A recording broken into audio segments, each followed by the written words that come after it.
Hey guys, welcome to my channel. আমি মহারাজ। এখন আমরা কথা বলবো যে মেগাস্টার শাকিব খানের রকস্টার সিনেমাটাকে নিয়ে।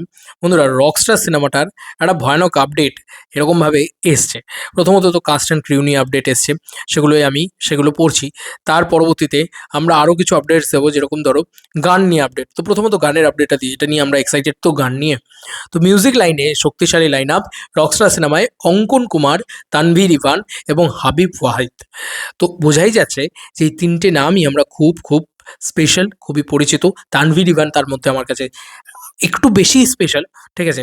অঙ্কন কুমারও রয়েছে তার সাথে, হাবিব ওয়াহিদও রয়েছে, প্রত্যেকে দুর্দান্ত মেকার আর কি এবং সিঙ্গর।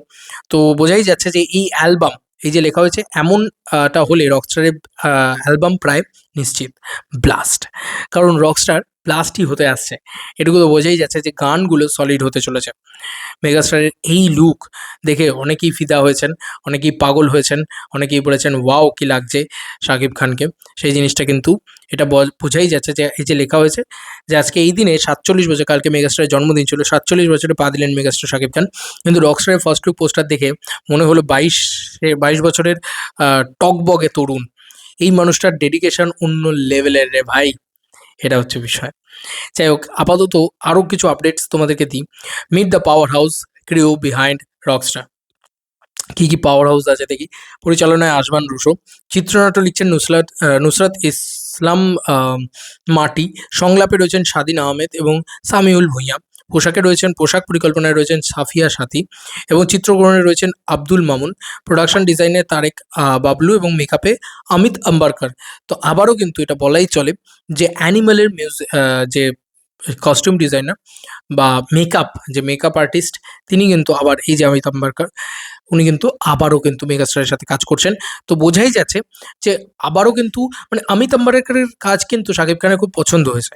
কারণ এটা বোধহয় শুরু হয়েছে বরবাদ থেকে, এবং সেখান থেকে কিন্তু শাকিব খানের সাথে অমিত আম্বারকর অনেক দিন ধরে কাজ করে যাচ্ছেন পরপর প্রজেক্টগুলোতে। তো সেখান থেকে একটা জিনিস ক্লিয়ার হয়ে যাচ্ছে যে মেগাস্টারের ওনার মেকআপ পছন্দ হয়েছে, এবং উনি সত্যিই খুব ভালো ভালো মেকআপ আর্টিস্ট আর কি একজন। এবং উনি ভালো মানে উনি বম্বের মেকআপ আর্টিস্ট ভাই। উনি বড় বড় ছবিতে কাজ করেন, এটা নিয়ে তো কোনো সন্দেহ নেই যে উনি একটা one of the biggest thing. এবং রকস্টার নিয়ে যেটা সব থেকে বেশি পজিটিভ লাগছে সেটা হচ্ছে যে মিউজিক টিমটা খুব সলিড। মানে Tanvir Evan, oh my goodness, মানে এক্সট্রিম লেভেলের গান গায়, হেভি ভাইরাল হয় ভাই তানভীর ইভানে। আর আমি খুব পছন্দ করি পার্সোনালি। না না না না না না ভালোবাসো, তুমি বোঝনি, আমি বলিনি, আমি আপনাতে কেন আসিনি। এরকম একটা গান ছিল, হেভি লেগেছিল। যাই হোক, আমাদের এখানে তখন হেভি ভাইরাল হয়েছিল তানভীর ইভান। এবং এখন আমি বলবো যে তানভীর ইভানের মানে কণ্ঠ অন্য লেভেলেই যাবে আর কি, আমার মনে হয়। আমার এটা পার্সোনালি মত। এবং মিউজিক টিমটা যেহেতু এতটা ভালো, সেদিক দিয়েও একটা পজিটিভ দিক কাজ করছে। ক্রিউ টিমটা এতটা সলিড, রকস্টার নিয়ে আমাদের প্রচণ্ড এক্সাইটেড লাগছে। এবং শাকিব খানকে এত ইয়াং লাগছে, আরও ইয়াং লাগছে।